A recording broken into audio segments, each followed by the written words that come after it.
সবচাইতে ভয়ঙ্কর অভিজ্ঞতা, কোন প্রাণীর জন্য সর্বোচ্চ এবং সবচাইতে ভয়ঙ্কর অভিজ্ঞতা হচ্ছে মৃত্যু। এবং এত ভয়ঙ্কর অভিজ্ঞতা, এই অভিজ্ঞতাটা কারো কাছে শেয়ার করে যাওয়া যায় না। মরার সময় কেউ বলে যেতে পারছিল আমার মরতে এমন লাগছে, কইতে পারছে? কেমন লাগছে বলতে পারে? বলা যায় না। তার আগেই চলে যেতে হয় শৈশব, কৈশোর, যৌবন, বার্ধক্য, প্রৌঢ়ত্ব, হ্যাঁ, বয়সের ছাপ, কালো চুল দাড়ি সাদা হয়ে যাওয়া, দাড়ি চুলের শুভ্রতা, দুর্বলতা। This is the circle of life. ছোট্ট ছিলাম, বড় হলাম, সিঙ্গেল ছিলাম, ডাবল হলাম, তারপরে বাবা হলাম, তারপরে শ্বশুর হলাম, তারপরে নানা হলাম, তারপরে চলে যেতে হবে। This is the circle of life.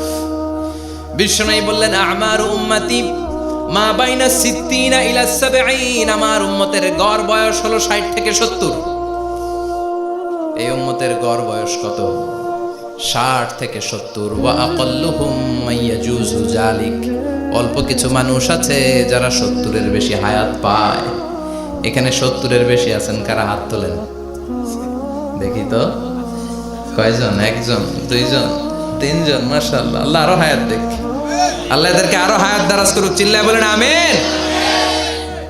তার মানে আমার উম্মতি মা বাইনা 60 ইলা 70। বিশ্বনবী বললেন এই উম্মতের গড় বয়স 60 থেকে 70, আর 70-এর বেশি হায়াত পাবে। ওয়া আকাল্লুহুম মাইয়াজুজু যালিক।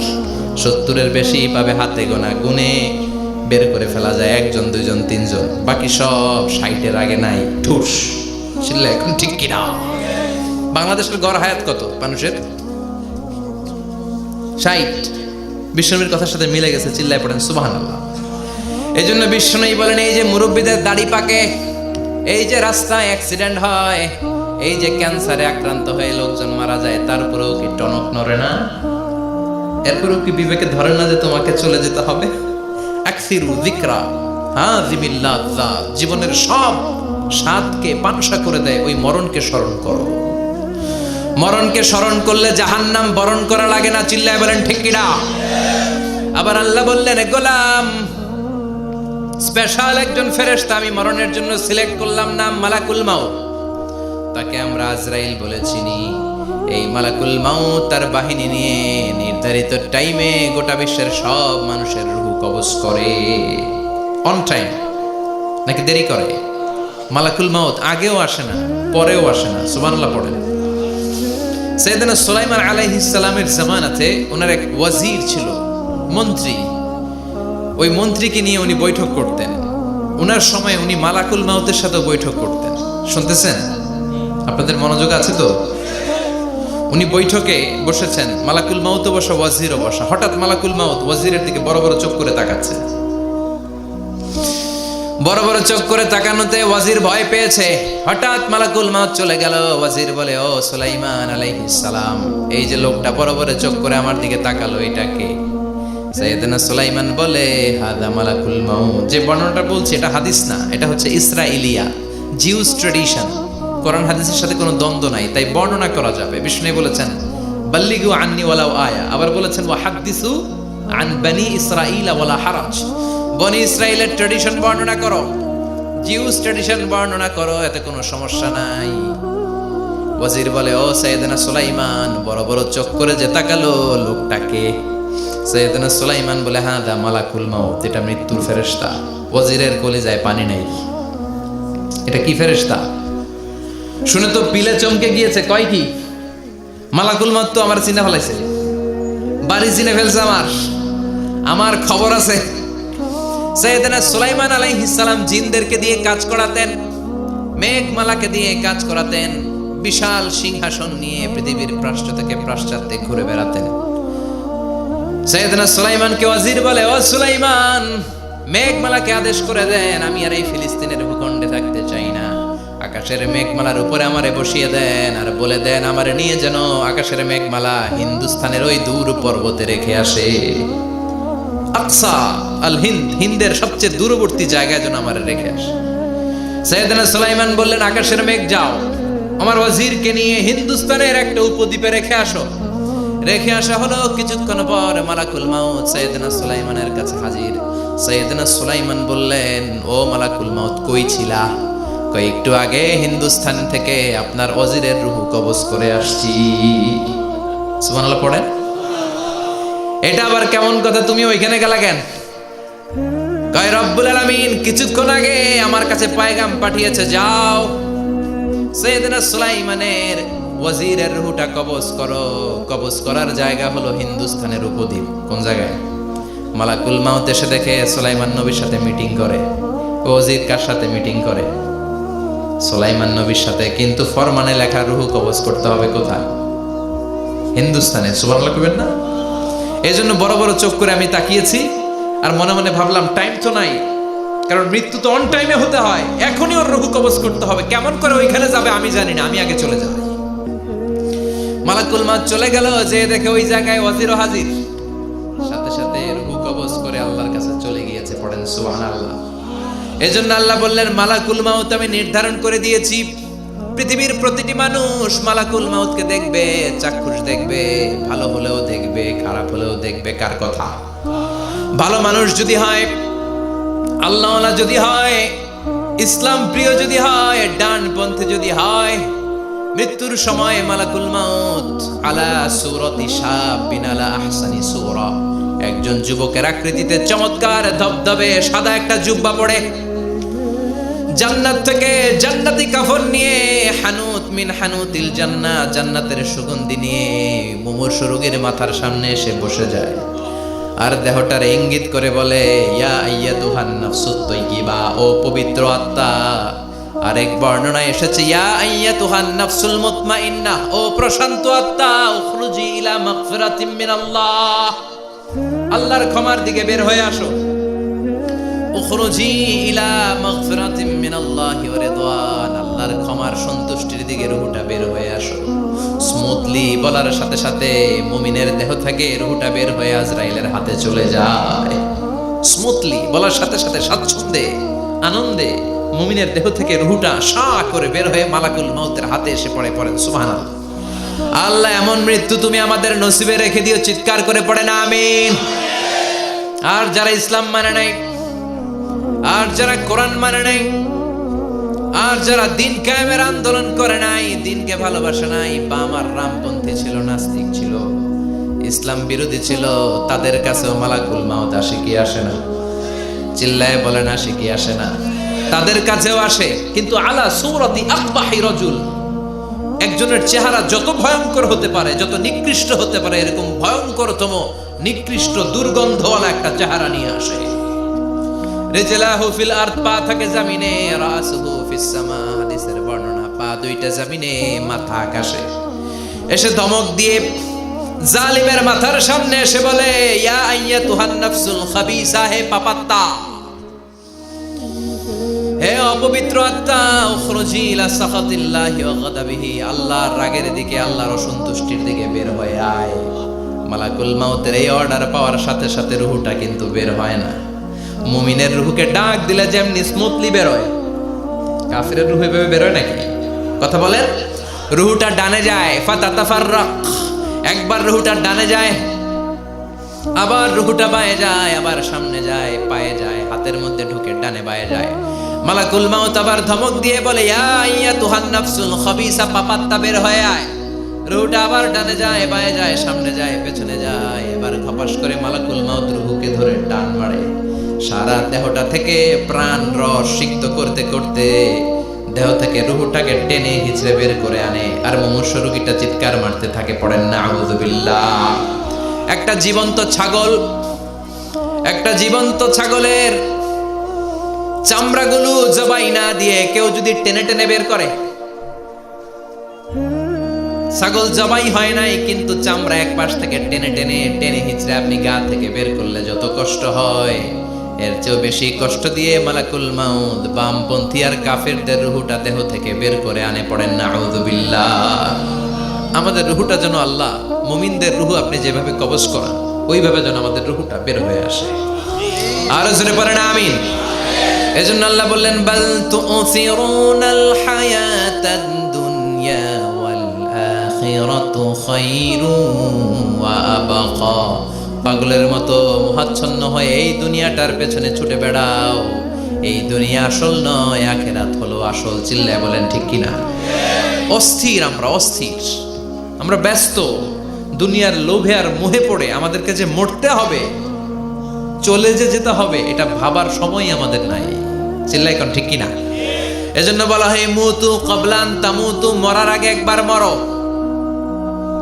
হাসিবু ক্বাবলান তুহাসাবু আলাইক, তোমার হিসাব কিয়ামতের দিন করার আগে তুমি তোমার হিসাব করো। জীবনে কি কি পাপ করেছি আমি জানি, আমার চেয়ে ভালো কেউ জানে না। চিল্লায় বলেন ঠিক কিনা?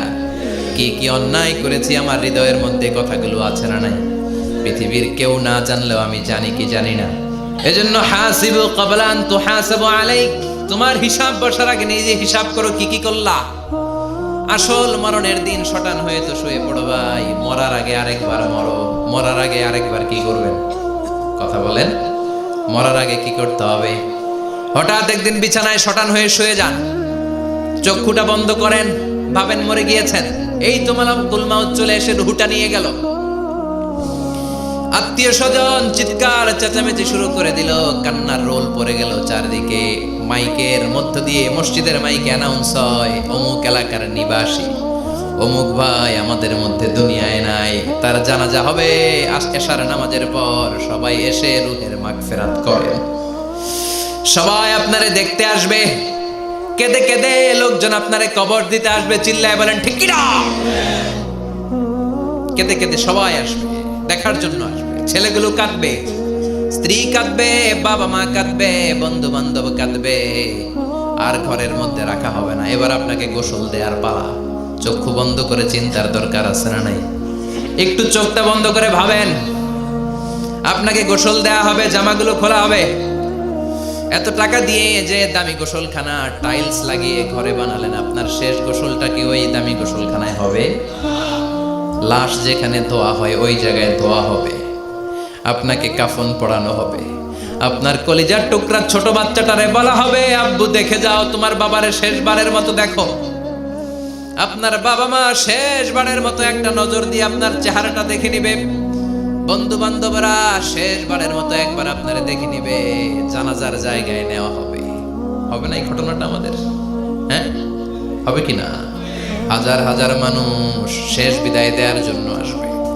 চারটা তাকবীর দিয়ে ইমাম নামাজ শুরু করবে। আল্লাহু আকবার, আল্লাহু আকবার, আল্লাহু আকবার, আল্লাহু আকবার বলে নামাজ শুরু করবে। নামাজ শেষ। এবার পালকিতে করে কবরে যাওয়ার পালা। যেতেই হবে, যেতেই হবে। পালকিতে করে লোকজন নিতে শুরু করবে। কবরস্থানের ওই জায়গায় যেখানে মানুষ বছরে মানুষ না মরলে যায় না, ওই গহীন নিঝুম কবরস্থানে ঢুকানো হবে। পালঙ্ক থেকে নামিয়ে আপনার জন্য করে রাখা আগ থেকে কবরটার মধ্যে শুইয়ে দেয়া হবে। উপরে বাঁশ দিয়ে ছাউনি। শেষবারের মতো সবাই দেখে বাঁশের ছাউনির উপরে মাটি চাপা দিবে। ঠিক কিনা?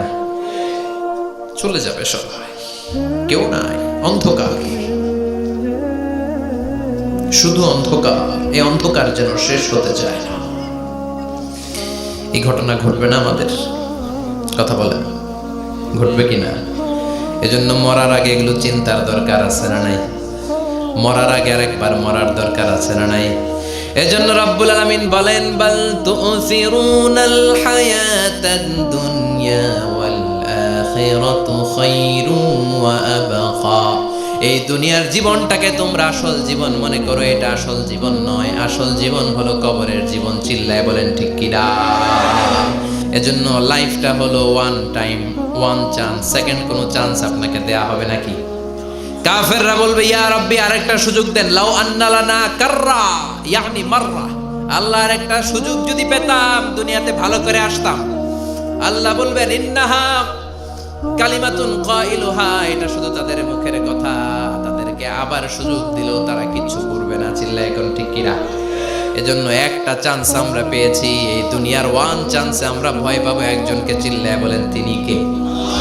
এজন্য যেতে আমাদেরকে হবে। এই মরণ থেকে পালানোর কোনো সুযোগ কেউ পালাতে পারে নাই। এই মরণ হলো আখিরাতের প্রবেশদ্বার। মরণ নামক পালকিতে চড়ে আমরা কবরের ভেতরে ঢুকি। মরণ হলো প্রথম পর্ব। কবর হলো দ্বিতীয় পর্ব, যেরকম ঠিক কিনা? এজন্য বিশ্বনবী বললেন, আল কবর রাউদাতুম মিন রিয়াদিল জান্নাহ আও হুফরাতুম মিন হুফারিন নার। কবর হলো কারো জন্য জান্নাতের বাগান, কারো জন্য জাহান্নামের গর্ত। আমরা বলি, আল্লাহ আমাদের কবরটারে জান্নাতের বাগান বানাও। আরো জোরে পড়েন আমিন। আবার বিশ্বনবী বললেন, ইন্নাল কবরা আউয়াল মানজিল মিন মানাজিলিল আখিরাহ। কবর হলো আখিরাতের মানজিলগুলোর প্রথম মানজিল।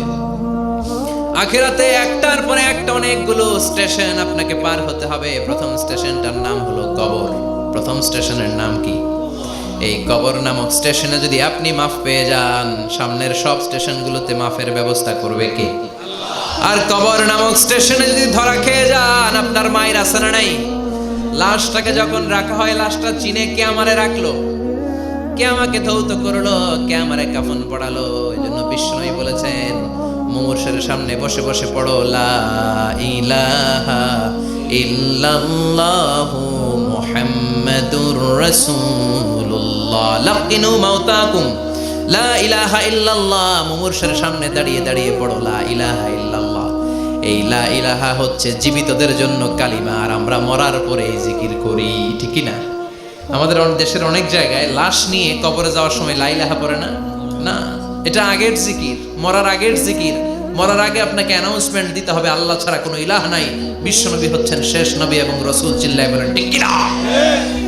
লাশটাকে যখন রেখে দেয়া হয়, বিশ্বনবী যত মানুষকে কবরে রেখেছেন, তারপরে দাঁড়িয়েছেন আর বলেছেন, ইস্তাগফিরু লিআখিকুম, তোমার ভাইদের জন্য তোমরা দোয়া করো, ফাইন্নাহুল আনা ইউসাল, এখনই তাকে কবরে সওয়াল করা হবে। কবরে প্রশ্ন আসছে না নাই? কথা বলেন। বিশ্বনবী খাদিজাতুল কুবরা, ওনার প্রথম স্ত্রী খাদিজাতুল কুবরা তাহেরাকে কবরের মধ্যে রেখে দিয়ে কাঁদতে শুরু করলেন, চোখের পানি ছেড়ে অনেক দোয়া করলেন। দোয়া শেষে সব সাহাবারা ঘরে ফিরে যায়, বিশ্বনবী যায় না। সাইয়েদনা আবু বকর বললেন, ও নবী চলেন ঘরে যাই। অনেক তো দোয়া করলেন, বিশ্বনবী বললেন, আবু বকর তুমি যাও, আমি যাব না। এইটা সাধারণ মহিলা না, এটা বিপদের দিনের সঙ্গিনী খাদিজা। মক্কায় যখন আমার কেউ ছিল না, খাদিজা আমারে ভুলে নাই। 3 বছর কাফিররা আমাকে জেলখানায় বন্দি রেখেছে, নাম শিয়াবে আবি তালেবের জেলখানা। আমার স্ত্রী ওই জেলখানার জীবনেও আমারে ছাড়ে নাই, আমার সাথে 3 বছর খাদিজাও জেল খেটেছে। এই একটাই মহিলা, যেই মহিলাকে আল্লাহ আরশের উপর থেকে সালাম দিয়েছে, মহিলাটার নাম খাদিজা। আল্লাহু আকবার। আমার সব সন্তান আল্লাহ খাদিজার পেট থেকে দিয়েছে। ফাতেমাতুজ জোহরা খাদিজার মেয়ে, জাইনাব খাদিজার মেয়ে, উম্মে কুলসুম খাদিজার মেয়ে, রুকাইয়া খাদিজার মেয়ে, আবুল কাসেম বিশ্বনবীর ছেলে খাদিজার ছেলে, আব্দুল্লাহ যাকে তাইয়্যিব এবং তাহের নামে আমরা চিনি, সেও খাদিজার ছেলে। সুবহানাল্লাহ। ও আবু বকর, আমার এই কলিজার টুকরা প্রিয়তমা খাদিজারে রেখে দিয়ে কেমনে বাসায় যায়? তুমি যাও, আমি দাঁড়িয়ে থাকবো। এখনই মুনকার নাকির এসে খাদিজারে প্রশ্ন করবে, আমি দেখবো খাদিজা উত্তর দিতে পারে কিনা। আর প্রশ্নের উত্তর যদি ভুল করে ফেলে, কবরের উপর থেকে আমি নিজে প্রশ্নের উত্তর দিয়ে দেব। সাইয়েদনা জিবরাইল বললেন, নবী আপনার আর দাঁড়িয়ে থাকার দরকার নাই, আবু বকরের সাথে ঘরে চলে যান। আল্লাহ জানিয়ে দিয়েছে, খাদিজার কবরের প্রশ্নে যদি কোনো সমস্যা হয়, আরশের উপর থেকে খাদিজার প্রশ্নের জবাব আল্লাহ নিজে দিয়ে দিবে। এজন্য কবরের আযাব থেকে বিশ্বনবী পানাহ চেয়েছেন। বিশ্বনবী বলেছেন, আল্লাহুম্মা ইন্না নাউযু বিকা মিন আযাবিল কবর। ও আল্লাহ, কবরের আযাব থেকে তুমি আমাদেরকে বাঁচাও। পড়েন আমিন।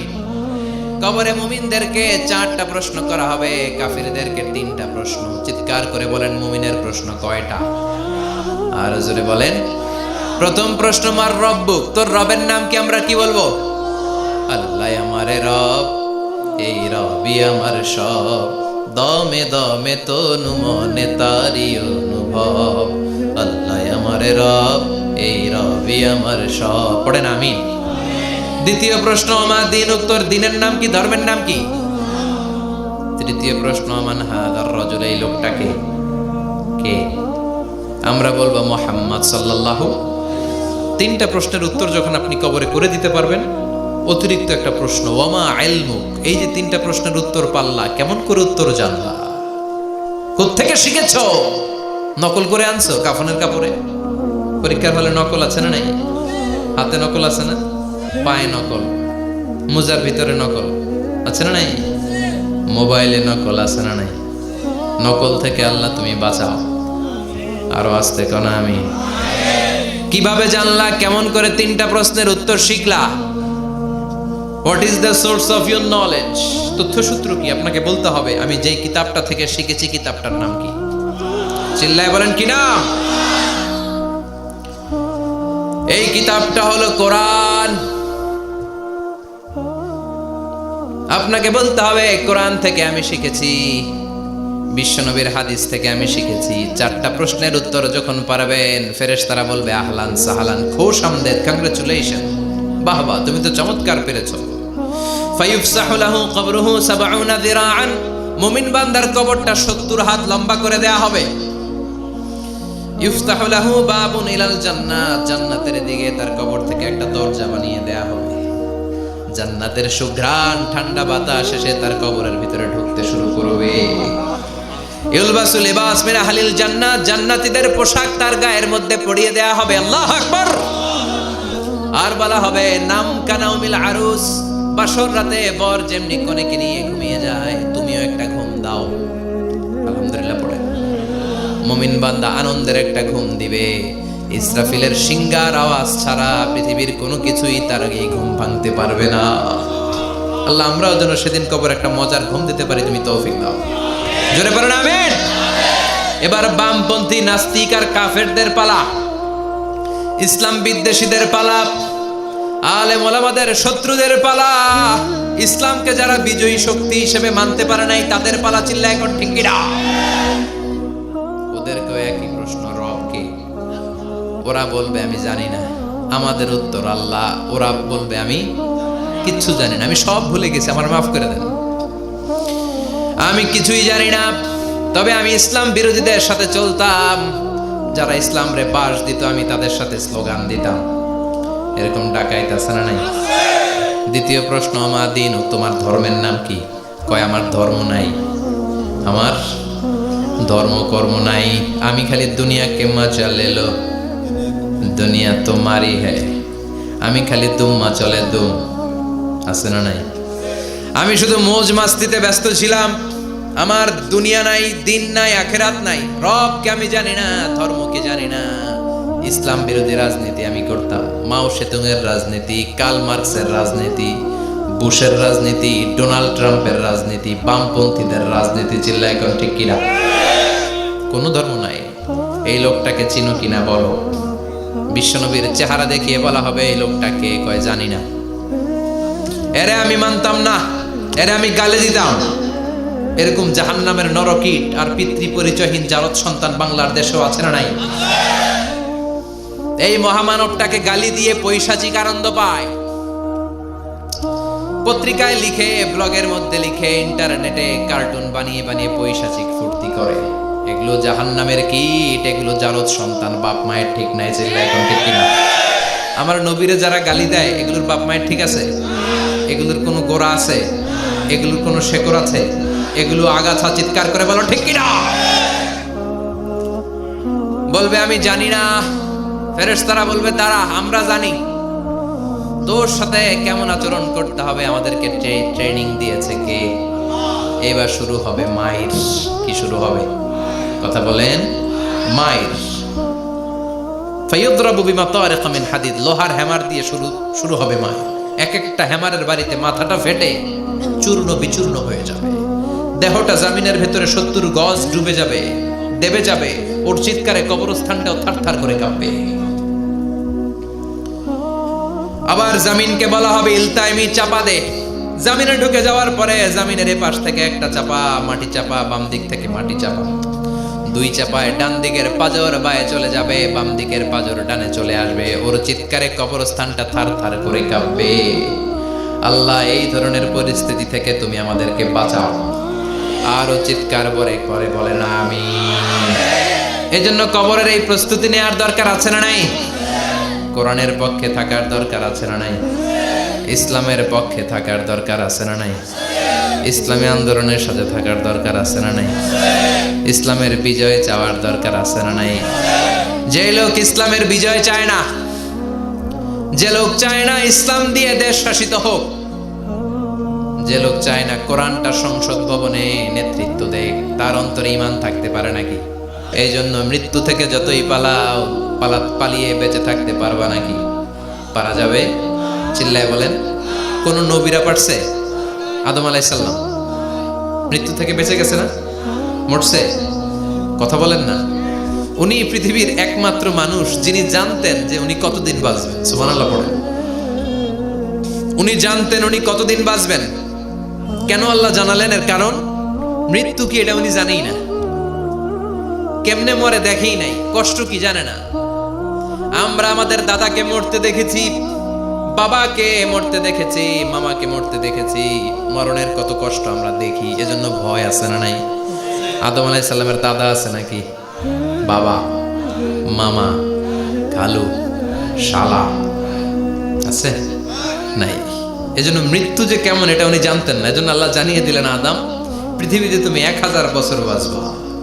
আলফু সানা লাম্মা খালাকাল্লাহু আদম ওয়া কানা তুলুহু 60 যিরাআন। বুখারীর বর্ণনা, সাইয়েদনা আদম আলাইহিস সালামকে বানানোর পরে আল্লাহ 60 হাত লম্বা বানালেন। কয় হাত? জোরে বলেন, আরো জোরে। 60 হাত লম্বা।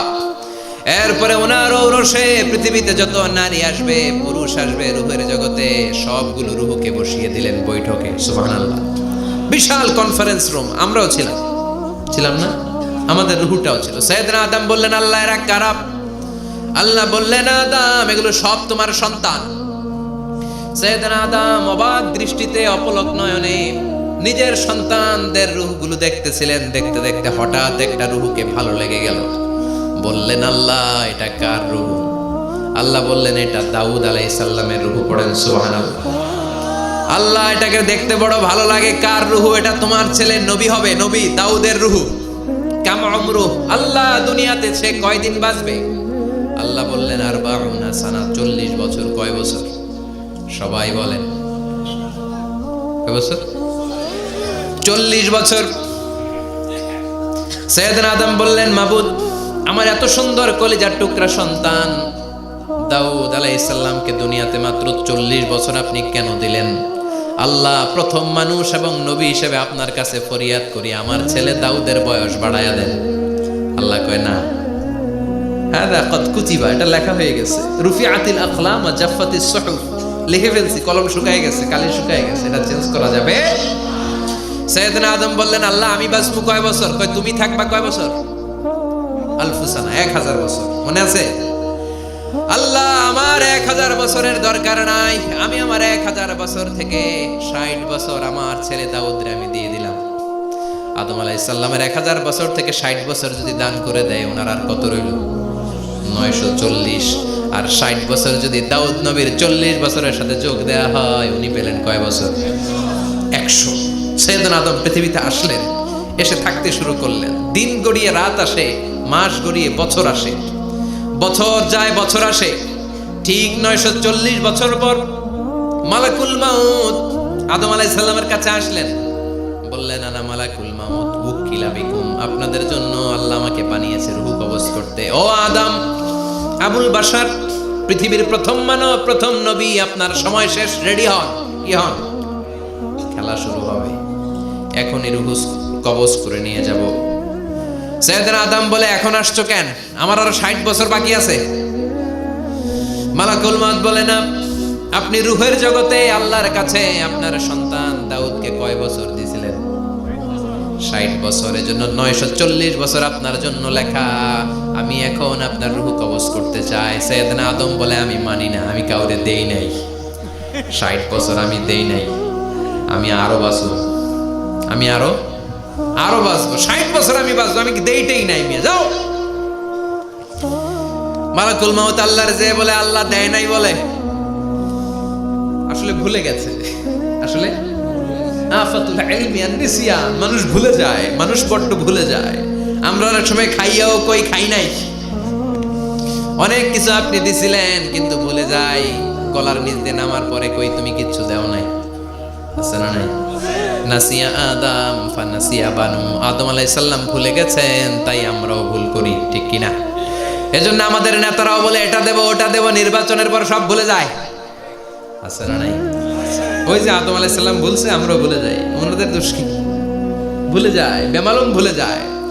আল্লাহ বললেন মালাকুল মাউত আর জোরাজুরি করো না, 940 নয়, ঠিক 1000 বছর পরে আদমের কাছে যাবা। আমি আমার আদমের ভাগ্যে এই জিনিসটাই রেখে দিয়েছিলাম রে মালাকুল মাউত। আমি আগ থেকে এটাই রেখেছি, আমি জানতাম সে ভুলে যাবে। চিল্লা এখন সুবহানাল্লাহ। তার মানে পৃথিবীর সবচাইতে লম্বা মানুষ, 60 হাত লম্বা, এত শক্তিশালী আদম আলাইহিস সালাম শ্রীলঙ্কাতে প্রথম নেমেছিলেন। 1 লাফ দিলে আধা মাইল চলে যেতেন। সুবহানাল্লাহ। কি লম্বা মানুষ, থাকতে পারছে? কথা নাই, ঘুমে ধরছে? শেষ করে দেই। হ্যাঁ, আরো কয়েক মিনিট চলবে? চলবে চলবে। তাকবীর দেন, লিল্লাহি তাকবীর। আদম আলাইহিস সালাম চলে গেলেন। ওনার পরের নবী ইদ্রিস আলাইহিস সালাম, উনি মরে নাই। ইদ্রিস আলাইহিস সালাম মরছে, কে বলছে? উনিও মরেছেন। তবে ওনার মৃত্যুর আজীব এক ঘটনা আছে, অনেক লম্বা কথা। এক ফেরেশতার সাথে ওনার বন্ধুত্ব হয়েছিল। বলেছিলেন আমি আকাশ দেখতে চাই, আল্লাহর কাছে অনুমতি চাই। আল্লাহ বলল ঠিক আছে, ইদ্রিসকে আকাশে ঘুরাও। প্রথম আকাশে ঘুরলেন, দ্বিতীয় আকাশে ঘুরলেন, তৃতীয় আকাশে ঘুরলেন, চতুর্থ আকাশে ঘুরলেন। ইন দ্য মিন টাইম চতুর্থ আসমানে মালাকুল মাউত পৃথিবীর দিকে নেমে আসছিল। ওই ফেরেশতা বলে মালাকুল মাউত আপনি কই যান? মালাকুল মাউত বলে একটু আগে আল্লাহ ফরমান জারি করেছে, চতুর্থ আসমানে আমার নবী ইদ্রিসের রূহ কবজ করো। সুবহানাল্লাহ। আমি বললাম আল্লাহ আপনার পাঠানো নবী সাইয়েদনা ইদ্রিস থাকে দুনিয়ায়, চতুর্থ আসমানে পামু কই? আল্লাহ কয় কথা নাই, দৌড় দে। আমি দৌড় দিলাম, এসে দেখি ইদ্রিস আলাইহিস সালাম এখানে রেডি। সুবহানাল্লাহ। ওয়া রাফা'নাহু মাকানান আলিয়্যা। ইদ্রিস আলাইহিস সালামের রূহ কবজ দুনিয়ায় হয় না, চতুর্থ আকাশের মধ্যে হয়েছে। একটু চিৎকার করে পড়বেন সুবহানাল্লাহ। এরপরে সুলাইমান আলাইহিস সালাম, উনি তো মরে নাই, মরছে? উনি জিন চালাইতো, উনিও মরবে? শক্তিশালী একজন নবী ছিল। উনি মালাকুল মাউতকে বলেছিলেন মালাকুল মাউত আমার মৃত্যুর সুয়াইয়া, সামান্য কিছু আগে আমারে বইলো, আমার একটা কাজ আছে। মালাকুল মাউত মৃত্যুর কিছু সময় আগে এসে বলল সুলাইমান টাইম ইজ আপ, সময় শেষ, অল্প কিছু সময় বাকি, কি করবেন করেন। সাইয়েদনা সুলাইমান জিনদেরকে ডাকলো, ও জিনেরা, বিশাল একটা প্রজেক্ট আছে, প্রজেক্টে কাজ শুরু করো। আর কিছু জিনকে বলল চারদিকে গ্লাস ফিটিং করা একটা রুম বানাও। সাইয়েদনা সুলাইমান আলাইহিস সালাম গ্লাস ফিটিং করা রুমের ভেতরে ঢুকলেন। এই রুমে ঢোকার দরজা নাই, হাতে একটা লাঠি নিলেন। কি নিলেন? লাঠির মধ্যে ভর করে দাঁড়িয়ে রইলেন আর জিনদের দিকে তাকিয়ে রইলেন। জিনেরা এত বদমাশ ছিল, সাইয়েদনা সুলাইমান দাঁড়িয়ে না থাকলে কাজ করতো না। ছিল ফাঁকিবাজ। কি ছিল? দাঁড়ায় না থাকলে আজও লোকজন কাজ করতে চায় না, ঠিক কিনা? মালিক দাঁড়ায় থাকলে ঠিকই কাজ হয়ে যায়। সুলাইমান আলাইহিস সালাম লাঠির মধ্যে ভর দিয়ে দাঁড়িয়ে রইলেন আর বললেন কাজ করো। জিনেরাও কাজ শুরু করলো। ওদিকে মালাকুল মাউত এসে বলে, ও সুলাইমান সময় তো শেষ। সুলাইমান বলে সমস্যা নাই, রূহ কবজ করেন। উনি লাঠির মধ্যে ভর দিয়ে দাঁড়িয়ে রইলেন। গ্লাস ফিটিং করা রুমের ভিতরে কোরআন সাক্ষী। মালাকুল মাউত ওইভাবে লাঠিতে ভর দেওয়া অবস্থায়, দাঁড়ানো অবস্থায় সাইয়েদনা সুলাইমান আলাইহিস সালামের রূহ কবজ করে নিলেন। উনি এমন ভাবে দাঁড়িয়েছেন, রূহ চলে গেল, লাশ হয়ে দাঁড়িয়ে রইলেন। লাঠির মধ্যে দাঁড়িয়ে আছেন, জমিনের মধ্যে লুটিয়ে পড়ে নাই। সুবহানাল্লাহ। জিনগুলো দূর থেকে ভাবলো বস তো দাঁড়ায় আছে। কে দাঁড়ায় আছে? জিনেরা মনে করছে বস দাঁড়ায় আছে, কাজ করতে হবে। করতে করতে পুরা প্রজেক্টের কাজ শেষ। ইন দ্য মিন টাইম ঝিঝি পোকা, উই পোকা, যেই পোকা কাঠ খেয়ে ফেলে, এই কাঠ খাওয়ার পোকা সুলাইমান আলাইহিস সালাম লাঠির ভেতরে ঢুকে লাঠিও খেয়ে ফেলেছে। সাইয়েদনা সুলাইমান আলাইহিস সালাম ধপাস করে জমিনে পড়েছে। আর জিনেরা কয় হায় হায়, খালি খালি কাম করছে এতদিন। সুবহানাল্লাহ কইবেন না? সুলাইমান আলাইহিস সালাম বাঁচতে পারে না, চলে গেলেন। মুসা আলাইহিস সালাম মরছে? উনি মরবে কেন? উনি তো খালি মারে। মরছে? এক থাপ্পড়ে ফেরাউনের বাবুর্চি নাই। মুখের আগে হাত চলতে কয়েকজন, এর মধ্যে মুসা আলাইহিস সালাম আছে না নাই? মালাকুল মাউত মানুষের আকৃতিতে অনুমতি না নিয়ে ঘরের ভেতরে ঢুকে গেল। ঢুকে বলে আনা মালাকুল মাউত, আমি মৃত্যুর ফেরেশতা। তো কি চাও? জিতু আন আকবাদা রূহাক, আপনার রূহ কবজ করতে আসছি। কিন্তু মুসা আলাইহিস সালাম দেখতেছেন দিব্যি একজন মানুষ, কি দেখে? আবার সালাম দেয় নাই, অনুমতি নিয়েও ঢুকে নাই। অমিয়া অনুমতি নিয়ে ঘরে ঢোকার দরকার আছে না নাই? মুসা আলাইহিস সালামের মেজাজ বড় গরম। উনি বললেন কি করবি? কয় আপনারে মারমু। কয় এদিকে আয়। মালাকুল মাউত মনে মনে ভাবে এতদিন সব মানুষগুলো আমারে দেখলে দিত দৌড়, আজকে মনে হয় আমারে দিতে হবে দৌড়। এক পা আগায় দুই পা পেছায় সাহস করে সামনে গেলেন। আবার মুসা আলাইহিস সালাম দিলেন এরকম থাপ্পড়, ফাসাক্কাহু ফাফাকু আইনা। বুখারীর বর্ণনা, এক থাপ্পড়ে চোখ নাই। ঠিকই মালাকুল মাউত দৌড়, এক দৌড়ে আল্লাহর কাছে। আল্লাহ বললেন রাখো, এটা মুসা আলাইহিস সালাম, তার মেজাজ বড্ড গরম, আমাকে কথা বলতে হবে। আল্লাহ বললেন মুসা, বুখারীর বর্ণনা, গরুর পিঠের উপর হাত রেখে দাও। রাখা হলো। তোমার হাতের নিচে গরুর যত পশম, প্রত্যেক পশমের বিনিময়ে এক এক বছর করে হায়াত বাড়িয়ে দিলাম। মুসা আলাইহিস সালাম অনেক চালাক নবী, উনি বললেন আল্লাহ আমার হাতের নিচে যদি গরুর 2000 পশম থাকে, তার মানে 2000 বছর হায়াত বাড়িয়ে দিলেন, কিন্তু এক্সট্রা হায়াত যখন শেষ হয়ে যাবে এরপরে কি হবে? আগে ওইটা বলেন। আল্লাহ বললেন সুমাল মাউত, তারপরে তো মুসা মরতেই হবে, আসতেই হবে। সাইয়েদনা মুসা আলাইহিস সালাম বললেন ফাল আনা, তাহলে আর দেরির দরকার নাই, এখনই আমি আপনার কাছে চলে যেতে চাই। মালাকুল মাউত মুসা আলাইহিস সালামের রূহ নিয়ে উড়াল দিলেন। সুবহানাল্লাহ। বাঁচতে পারছে? বিশ্বনবী মরে নাই, উনি ইন্তেকাল করেছেন। চিল্লায় এখন ঠিক কিনা? ইন্তেকালের আগে বিশ্বনবী প্রচন্ড অসুস্থ হলেন। মা আয়েশারে ডেকে বললেন, আয়েশা মনে হয় আমি বাঁচব না। ওই যে খায়বার বিজয়ের দিন, খায়বার দুর্গ বিজয় করার পরে এক ইহুদি মহিলা আমার দাওয়াত দিয়েছিল। ওই দাওয়াত খেতে যাওয়ার পরে গোশতের মধ্যে বিষ মাখানো হয়েছিল রে আয়েশা। ওই বিষ মাখানো খাসির গোশত খেয়ে যে ব্যথা আমার পেটে উঠেছিল, আজ আবার সেই ব্যথা উঠেছে। বিশ্বনবী ওই বিষ খাওয়ানো গোশতের কারণে ইন্তেকাল করেছেন, তার মানে বিশ্বনবী শাহীদ। জামা আল্লাহু বাইনান নুবুওয়া ওয়াশ শাহাদা, আল্লাহ বিশ্বনবীকে শুধু নবী বানায় নাই, শহীদ হিসেবে কবুল করেছে। সুবহানাল্লাহ কইবেন না? প্রচন্ড অসুস্থ, উনি ছাড়া মসজিদে নববীতে কেউ ইমামতি করার সাহস পায় না। বিশ্বনবী বললেন আবু বকর তুমি যাও, আবু বকরও যায় না। বিশ্বনবী বললেন পানি আনো। বিশ্বনবী পানি দিয়ে ওযু করলেন। ওযু করে কয়েকজন সাহাবীকে ধরে উঠতে চাইলেন, আবার ধপাস করে বেহুশ হয়ে পড়ে যায়। বিশ্বনবী উঠতে পারে না। আবার বললেন ঠান্ডা পানি আনো। পানির ভেতরে বিশ্বনবী 2 হাত ঢুকিয়ে দিয়ে ঠান্ডা ভিজা হাত দিয়ে চেহারার মধ্যে মাসে করলেন আর বললেন ইন্নালিল মাউতিলা সাকারাত, হায়রে মৃত্যুর কি যন্ত্রণা, হায়রে মৃত্যুর যে কি কষ্ট। ও মিয়া, বিশ্বনবী যদি মৃত্যুর কষ্টে কাতরায়, আমাদের অবস্থা কি? আমাদের নসিবে কি আছে? আল্লাহ তুমি বাঁচাও, পড়ে না আমিন। বিশ্বনবী কাঁদছেন, সাহাবারা একের পর এক দেখতে আসে, কান্নার রোল পড়ে গেল চারদিকে। বিশ্বনবীর কলিজার টুকরা নয়নের পুটুলি সাইয়্যিদাতুনা ফাতিমা বিশ্বনবীর কান্না সহ্য করতে পারে না। বিশ্বনবীকে ধরে মা ফাতিমা, সাইয়্যিদাতুনা ফাতিমা বিলাপ করা শুরু করে দিলেন, চিৎকার দিয়ে কান্নাকাটি শুরু করে দিলেন আর বললেন ওয়া কুরবাবা, ওয়া কুরবাবা, হায় হায় আমার বাবার কি কষ্ট, আমার বাবার কি কষ্ট হচ্ছে। বিশ্বনবী বললেন ফাতেমা তুমি কেঁদো না, আমার কষ্ট আজকের পরে আর থাকবে না, আজকে তোর বাবার সব কষ্ট বন্ধ হয়ে যাবে। কি যেন কানে কানে বললেন, ফাতেমা আরো কেঁদে দিল। আবার কানে কানে কি যেন বললেন, ফাতেমা হেসে দিল। বিশ্বনবীর ইন্তেকালের অনেক পর মা আয়েশার কাছে ফাতেমা বললেন, আমি যখন প্রথমে কেঁদেছিলাম আব্বা বলেছিল আমি আর বাঁচবো না রে ফাতেমা। আবার কানে কানে একটা কথা বলার পরে হেসেছিলাম, আব্বা বলেছিল আমার পরে আমার পরিবার বর্গের মধ্য থেকে সর্বপ্রথম তোমার সাথে আমার দেখা হয়ে যাবে রে ফাতেমা। অল্প কয়েক মাসের ব্যবধানে সাইয়্যিদাতুনা ফাতেমা উনিও ইন্তেকাল করলেন। বিশ্বনবী শোয়া থেকে উঠতে পারে না। এক সাহাবীকে দেখলেন মেসওয়াক করছে।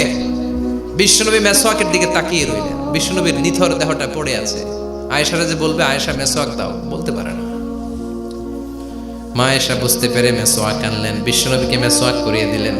এবার বিশ্বনবী বললেন, ও আবু বকর শোনো, আল্লাহ আমাকে অপশন দিয়েছে। কি দিয়েছে? আল্লাহ বলেছে নবী আজীবন থাকতে চাইলে থাকেন, আর আসতে চাইলে চলে আসেন।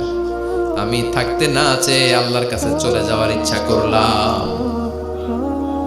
সাইয়েদনা আবু বকর কান্না জুড়ে দিলেন। বিশ্বনবী বললেন আসসালাত আসসালাত, ও আমার উম্মতেরা নামাজ তরক করো না। ইন্তেকালের আগে বললেন নামাজ ছেড়ে দিও না, আর বললেন ওমা মালাকাত আইমানুকুম, তোমাদের অধীনস্থ কর্মচারীদের সাথে খারাপ আচরণ করো না। ঘাম শুকানোর আগে পয়সা দিয়ে দিও। আর হাত দুটো উঁচু করে বললেন আল্লাহুম্মা ইলার রাফিকিল আ'লা, ও আল্লাহ আমি আপনার কাছে যেতে চাই। এই কথাটা বলে বিশ্বনবীর হাত দুইটা ধপাস করে জমিনে পড়ে গেল। বিশ্বনবীও চলে গেলেন। থাকতে পেরেছে কেউ? চিল্লায় বলেন। এজন্য আমরা আল্লাহর কাছে ইমানই মৃত্যু চাই। কি মৃত্যু? আমরা উত্তম মৃত্যু চাই। চিল্লায় বলেন কি মৃত্যু? এজন্য মরণের আগে ইমান নিয়ে মরার দরকার আছে না নাই? বিশ্বনবী দোয়া করতেন, আল্লাহুম্মা রযুকনা হুসনাল খাওয়াতিম, ও আল্লাহ আমাদের শেষটা যেন ভালো হয়। শেষ কথা বলি, এদিকে তাকান, মনোযোগ আছে? বলতেন আল্লাহুম্মা রযুকনা হুসনাল খাওয়াতিম, ও আল্লাহ আপনি আমাদেরকে ইমানের মৃত্যু দেন, আমাদের শেষটা ভালো করেন। কারণ সব ভালো তার শেষ ভালো। জানেন না এটা আপনারা? সব ভালো তার শেষ ভালো। আজীবন ইসলামের পক্ষে, আজীবন নামাজি মুত্তাকি, মরার আগে কাফের হয়ে মরে, এরকম আছে না নাই? মরার আগে শাহবাগের মঞ্চে উঠে ভাষণ দেয়, ভাইয়েরা আমার, আছে না নাই? আবার আজীবন কাফের, ইসলামের বিরোধী, ইন্তেকালের আগে কালিমা পড়ে সব মাফ করায়, আছে না নাই? বিশ্বনবীর শ্বশুর আবু সুফিয়ান, নাম শুনছেন? বদরের যুদ্ধে বিশ্বনবীর বিরুদ্ধে, মক্কায় বিশ্বনবীরে ঘুমাতে দেয় নাই, উহুদের যুদ্ধে বিশ্বনবীর সাথে ফাইট, খন্দকের যুদ্ধে বিশ্বনবীর সাথে মারামারি, আহজাবের যুদ্ধে কিলাকিলি, সারাটা জীবন বিশ্বনবীর সাথে মারামারি, মক্কা বিজয়, কালিমা পড়ে মুসলমান হয়েছে। গোটা জীবনে যা অন্যায় করেছে সব মাফ করে দিয়েছে কে? এজন্য আমরা আল্লাহরে বলি, আল্লাহ কালিমাটা পড়তে পড়তে যেন আমরা মরতে পারি। চিৎকার করে পড়ে না আমিন। জিহাদের ময়দানে এক সাহাবা যুদ্ধ করতে লাগলেন। বুখারীর বর্ণনা, যুদ্ধ করতে করতে কাফেরদেরকে মারতে মারতে, হাদিসের ভাষ্য, লা ফাযা ওয়ালা শাযা ইল্লা ইয়াদরিবুহা বিসাইফি, তার সামনে যত কাফের আসে সে কচুকাটা করে। অন্য সাহাবীরা খুশি হয়ে যায়। অন্য সাহাবীরা বলে আজকের সব সওয়াব এই সাহাবী পেয়ে যাবে। কিন্তু বিশ্বনবী হঠাৎ করে একটা কথা বললেন, ওই কথা শুনে সাহাবীরা অবাক। বিশ্বনবী বললেন, হুয়া ফিন্নার, ও জাহান্নামে যাবে। কই যাবে? জিহাদের ময়দানে এক মুজাহিদ সাহাবী কাফিরদেরকে মেরে শেষ, কিন্তু বিশ্বনবী বললেন কই যাবে? কথা কয় না। এক সাহাবী কয়, ঘটনা কি? এত বড় মুজাহিদ ফি সাবিলিল্লাহ কেন জাহান্নামে যাবে? আমি লুকিয়ে লুকিয়ে দেখি। লুকিয়ে লুকিয়ে ওই সাহাবী দেখে, মুজাহিদ সাহাবী যুদ্ধ করতে করতে কাফিরদের বিশাল একটা ঘাটির ভেতরে ঢুকে গেল। মারতে মারতে মারতে মারতে হঠাৎ এক কাফেরের আঘাতে এই মুজাহিদ সাহাবীর ডান হাতটা কাটা পড়ে গেল। এবার ডান হাত দিয়ে ফিনকি দিয়ে রক্ত বের হতে শুরু করলো। মুজাহিদ সাহাবী আর যন্ত্রণা সহ্য করতে পারে না। যন্ত্রণা সহ্য করতে না পেরে কাতরাতে কাতরাতে নিজের হাতের ছুরিটাকে জমিনের মধ্যে কেটে দিয়ে ছুরির উপরে ঝাঁপিয়ে পড়ল। পেটের এই দিক দিয়ে ঢুকে ওপাশ দিয়ে বের হয়ে গেল, এফার হোফার হয়ে গেল, মানে আত্মহত্যা করলো। ঠিক কি না? জাহান্নামী না? কথা কম। লুকিয়ে লুকিয়ে যে সাহাবা দেখেছে, চিৎকার দিয়ে বিশ্বনবীর কাছে যেয়ে বলে, আশহাদু আন্নাকা রাসূলুল্লাহ, ও নবী আপনি যে আসল নবী, কোনো সন্দেহ নাই, আমি লুকিয়ে লুকিয়ে দেখেছি। ওই মুজাহিদ সাহাবা বেঁচে নাই, সে কাফেরের আঘাতে শহীদ হয় নাই, নিজের পেটে নিজে ছুরি ঢুকিয়ে আত্মহত্যা করেছে। আজীবন বিশ্বনবীর সাথী, মরার আগে জাহান্নামী। আমরা কেউ জানি না আমাদের শেষটা কেমন হবে। এজন্য আমাদের শেষটা ভালো হোক, ভেরি সেন্সিটিভ ইস্যু। আমাদের শেষটা ইমানের হোক। এখন যেমনি মাথা ঠিক আছে, বুদ্ধিমত্তার সাথে শাহাদাত বাক্যের উপর যেন আমরা মরতে পারি। আমরা পড়ি আমিন। চিল্লায় পড়ে না আমিন। কি করে বুঝবেন মৃত্যুটা ভালো হলো? এক নম্বর আলামত আন-নুতকু বিশ-শাহাদা, মরার আগে আওয়াজ করে জিকির করে কেউ যদি পড়তে পারে, লা ইলাহা ইল্লাল্লাহু মুহাম্মাদুর রাসূলুল্লাহ সাল্লাল্লাহু, এটা হচ্ছে আলামাতু হুসনিল খাতিমা। আপনার মৃত্যুটা যে ভালো মৃত্যু হয়েছে এটার আলামত। কি মৃত্যু? সবাই বলেন ভালো মৃত্যু আমরা চাই কি চাই না? ভালো মৃত্যুর এক নাম্বার আলামত কালিমা পড়ে যদি মরতে পারে। বিশ্বনবী বলেন, মান কানা আখিরু কালামিহি লা ইলাহা ইল্লাল্লাহ, যে ব্যক্তির সর্বশেষ কথাটা হবে, বাক্যটা হবে লা ইলাহা ইল্লাল্লাহ, দাখালাল জান্নাহ, সে জান্নাতি হয়ে যাবে। সুবহানাল্লাহ পড়েন। এরপরে বিশ্বনবী বললেন, আল মুমিনু ইয়ামুতু বিজাবিন ইরকিল জাবিন, মুমিন যখন মারা যায় তার কপাল ঘেমে যায়। সুবহানাল্লাহ পড়েন। হাত ঘামে না, পা ঘামে না, মুমিনের কপাল ঘামে। সুবহানাল্লাহ। এজন্য কেউ মারা গেলে কপালের মধ্যে হাত দিবেন, দেখবেন ওই ঘামের মধ্যে একটা জান্নাতি ঘ্রাণ আছে। সুবহানাল্লাহ। আল্লাহ আমরা যখন মরে যাব আমাদের কপালটা যেন এরকম ঘেমে যায়। আমিন পড়েন আর জোরে আমিন। আল মুমিনু ইয়ামুতু বিআরাকিল জাবিন, মুমিন মারা গেলে তার কপাল ঘামে। কপাল ঘামলে বুঝতে হবে এটা ভালো মৃত্যু, ইমানি মৃত্যু। চিল্লায় বলেন ঠিক কিনা? এরপরে বিশ্বনবী বললেন ফি লাইলাতিল জুমা, জুমার রাতে যদি মরে, আও ফি শাহরি রমাদান, কিংবা রমজান মাসে যদি মরে, আও ফি সাফারিল হজ, কিংবা হজের সফরে যদি মরে। বাংলার জমিন থেকে অনেক হাজিরা হজ করতে যায়, অনেকে ওইখানে যে আরাফাতের ময়দানেও মারা যায়, এরকম হাজি আছে না নাই? খুশনসিব, এটা খুশনসিব। আলহামদুলিল্লাহ পড়েন। এরপরে বিশ্বনবী বললেন মাউতু শাহাদা, আল্লাহর রাস্তায় জিহাদ করে কালেমার বাণীকে উপরে তুলে ধরার জন্য কেউ যদি শাহাদাতের বাণী, শাহাদাতের পেয়ালা পান করে, শাহাদাতের মৃত্যুর চাইতে ভালো মৃত্যু আর হতে পারে? শাহাদাতের মৃত্যুর চাইতে শ্রেষ্ঠ মৃত্যু আছে নাকি? কথা বলেন। আমরা শহীদ হতে চাই কি চাই না? শাহাদাতের তামান্না যেই মুমিনের অন্তর নাই, অন্তরের ভেতরে নাই, ওই লোক কি মুমিন হতে পারে নাকি? মান সাআলাল্লাহ শাহাদা, বিশ্বনবী ফরমান যে ব্যক্তি আল্লাহর কাছে শাহাদাতের মৃত্যু চায়, বাল্লাগাহুল্লাহু মানাজিলাশ শুহাদা ওয়া ইন মাতা আলা ফিরাশিহি, কেউ যদি আল্লাহর কাছে শাহাদাত অন্তর থেকে কামনা করে, রব্বুল আলামিন ওই ব্যক্তিকে শাহাদাতের মর্যাদায় নিয়ে যাবেন, যদিও সে বিছানায় পড়ে পড়ে মারা যায়। বিছানায় পড়ে মারা গেছেন, কিন্তু অন্তরে কামনা ছিল আল্লাহ আমার তুমি শহীদ হিসেবে কবুল করো। শহীদদের কাতারে আপনারা দাঁড় করায় দিবে কে? ওমর ফারুক বলতেন আল্লাহুম্মা রযুকনা শাহাদাতান ফি সাবিলিক, ও আল্লাহ আপনি আমারে আপনার রাস্তায় শহীদ হিসেবে কবুল করেন। ওয়ারযুক মাউতি ফি হারামি রাসূলিক, পৃথিবীর কোন শহরে মরতে চাই না, বিশ্বনবীর শহর মদিনা শহরে আমার মৃত্যু কবুল করেন। ওমর ফারুক কই মরছে? কথা কও। ফজরের জামাতে ইমামতি করতে গিয়েছেন, মাওলাল মুগীরা আবু লুলু আল মাজুসি মাওলাল মুগীরার আঘাতে অ্যাসাসিনেটেড বাই মুগীরা, স্টেপিং করেছে এখানে, তিনটা আঘাত করেছে, একটা এখানে, একটা পাজরে, একটা নাভির মধ্যে, নাভি কেটে দুই ভাগ। ওনাকে খাবার দেয়া হলো নাবিজ, দুধ মাখানো নাবিজ, ওই নাবিজের দুধ নাভি দিয়ে বের হয়ে যায়। উনি বললেন কে মেরেছে আমাকে? বলল অগ্নি উপাসক। শুকরিয়া করে বললেন আল্লাহ আমারে কোনো মুসলিম মারে নাই, কোনো মুমিন মারে নাই। উনি বেহুশ ছিলেন, হুশ ফিরে সবাই রে বললেন আসল্লান নাস, ফজরের যেই নামাজটা আমার ইমামতিতে শুরু হয়েছে, এক রাকাতের পর আমাকে মারা হলো।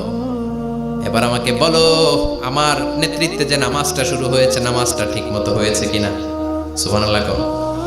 আমারে কে মারলো? কে তোমাদের খলিফা হবে? কি হবে আমার আব্দুর রহমানের আব্দুল্লাহ? এগুলো নাই, প্রথম কথা ছিল মানুষরা নামাজটা পড়েছে কিনা। সুবহানাল্লাহ। এজন্য শাহাদাতের তামান্না সবচেয়ে বড় তামান্না। চিল্লায় বলেন ঠিক কিনা? এরপর বিশ্বনবী বললেন মুরাবিতান ফি সাবিলিল্লাহ, মুসলিম রাষ্ট্রের পাহারা দেয় যারা, বর্ডার গার্ড। আমাদের দেশের বর্ডার গার্ডের কি বলে? আগে বিডিআর ছিল, এখন বিজিবি। আমার বিজিবির ভাইয়েরা না খেয়ে না পড়ে শীতের রাতে দেশ পাহারা দেয়। বিএসএফ এর গুলিতে যদি মারা যায় এটা শহীদ। সুবহানাল্লাহ। এর চেয়ে শ্রেষ্ঠ মৃত্যু আর হতে পারে? এরপরে আল মাউতু আলা আমালিন সালেহ, কোন ভালো কাজের উপর মরণ। নামাজে সেজদা দিয়েছে, সেজদা অবস্থায় অনেকে চলে যায়, এরকম আছে না নাই? তাহাজ্জুদের যায় নামাজে মরণ দিও প্রভু আমায়, একামতে দিনের কাজে কবুল করে নিও আমায়। পড়েন আমিন। তাহাজ্জুদের জায়নামাজে যেন আমাদের মরণ হয়, পড়েন আমিন। রোজা অবস্থায় মারা যাওয়া, নেক আমল অবস্থায় মারা যাওয়া, এগুলো হচ্ছে আলামাত হুসনিল খাতিমা। আপনার শেষটা, বিদায়টা, মৃত্যুটা যে ভালো হয়েছে তার আলামত। আল্লাহ এই যে কথাগুলো বললাম, শ্রেষ্ঠ শ্রেষ্ঠ মৃত্যু, আমাদের মৃত্যুগুলো ওইরকম করে দিও। চিৎকার করে পড়েন আমিন, আওয়াজ করে পড়েন আমিন। এবার আলামাত সুইল খাতিমা, কিছু মৃত্যুর আলামত আছে, এটাই প্রমাণ করে এটা ভালো মৃত্যু নয়, এরকম আলামত আছে না নাই? এক নম্বরে হলো আল ইন্তিহার, আত্মহত্যার মৃত্যু। সমাজে আছে না নাই? উখিয়াতে তো নাই না? এদিকেও মরে, কি জন্য? কেন মরে? হ্যাঁ, বয়ফ্রেন্ড গালি দিছে এজন্য? হ্যাঁ, মান ক্বাতালা নাফসাহু বিশাইইন উযযিবা বিহি ইয়াউমাল কিয়ামা, যে জিনিস দিয়ে যে যাকে মেরেছে, আত্মহত্যা করেছে, সুইসাইড করেছে, কিয়ামতের দিন ওই জিনিস দিয়েছে তাকে মারবে, এটাই হবে তার শাস্তি। ওড়না পেঁচিয়ে যারা আত্মহত্যা করলো ওর শাস্তি ওড়না পেঁচানো। বিষ খেয়ে যারা মারা গেল তার শাস্তি জাহান্নামের বিষ খাবে আর চিৎকার করবে। ছুরি ঢুকিয়ে যারা মারা গেল জাহান্নামের আগুনে ঝলসানো ছুরি শুধু ঢুকাবে। আল্লাহ আত্মহত্যা থেকে বাংলাদেশে বাঁচাও, আমাদের ছেলে মেয়েগুলারে বাঁচাও। চিৎকার দিয়ে বলেন আমিন। আত-তাআক্কুদ ফিল লিসান ফিলা ইলাহা ইল্লাল্লাহ। আজীবন কালেমা পড়ে নাই, আজীবন কালেমারে বাস দিয়েছে, এখন মরার সময় সবাই কয় কলমা পড়েন, কলমা পড়েন। এখন পড়তে চায় মাগার মুখ দিয়া বাইর হয় না। আছে না নাই? এরকম ডাকায় দুখিয়াতে নাই, কলমা পড়তে পারে না, আটকায় যায়, মরে গেছে। এই মৃত্যুটা কি ভালো কথা বলেন? ফি হালাতি শুরব, অনেকে মদ খাইতে খাইতে মরে, আছে না নাই? জুলুম করতে করতে মরে, আছে না নাই? অন্যের জায়গা দখল করে মরে, এরকম আছে না নাই? ফি হালাতি ইরতিকাবিল কাবায়ের, যে কোনো কবিরা গুনাহ করা অবস্থায় যদি মারা যায় এটা খারাপ মৃত্যু, অপমৃত্যু, এটা জান্নাতি মৃত্যু নয়। চিৎকার করে বলেন ঠিক কি না? এরপর ফি সাখাতিল ওয়ালিদাইন, বিশ্বনবী বললেন কোন ছেলে যদি মারা যায় এমন অবস্থায় মা বাবা তার উপর রাগান্বিত, এটা ভালো মৃত্যু? কথা বলেন।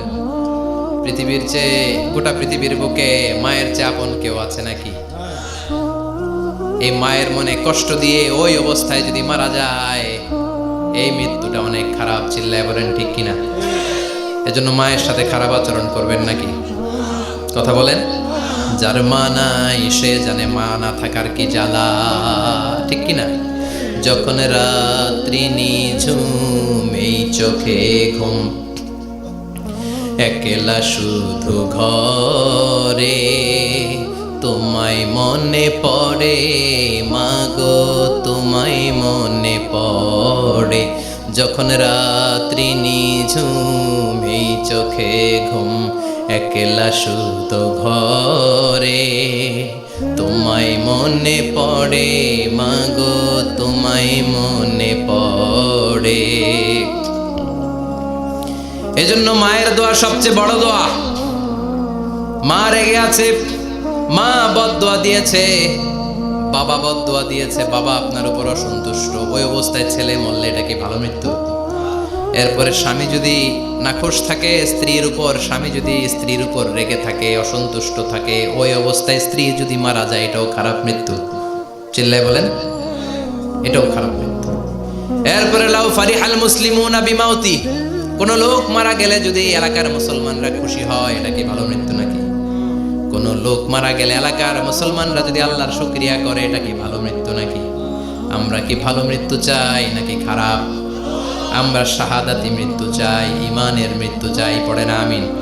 এজন্য রব্বুল আলামিন বলেন বাল তুসিরুনাল হায়াতাদ দুনিয়া ওয়াল আখিরাতু খায়রুন ওয়া আবকা। ক্ষণস্থায়ী দুনিয়াটাকে তোমরা বড় মনে করো, এটা বড় না, বড় হলো আখিরাতের জীবন। এজন্য আখিরাতের জীবনের জন্য প্রস্তুতি দরকার, আছে না নাই? মরণ হচ্ছে সবচেয়ে বড় প্রস্তুতি, মরণের চিন্তা। মান কানা ওয়াইদান ফাল মাউতু ইয়াকফি, যে নিজেকে সোজা করতে চায় মৃত্যুর চিন্তাই তার জন্য যথেষ্ট। আজকের এই আলোচনার পরেও কি আমাদের টনক নড়বে না? আজকের এই কথাগুলোর পরেও কি মৃত্যু নিয়ে আমরা ভাববো না? আজকের আলোচনার পরেও কি আমার হিসাব শুরু হওয়ার আগে আমি একটু নিজের হিসাব কষে নিব না? আল্লাহ আমাদের সবাইকে কথাগুলো বুঝার ও আমল করার তৌফিক দান করুক। আমরা পড়ি।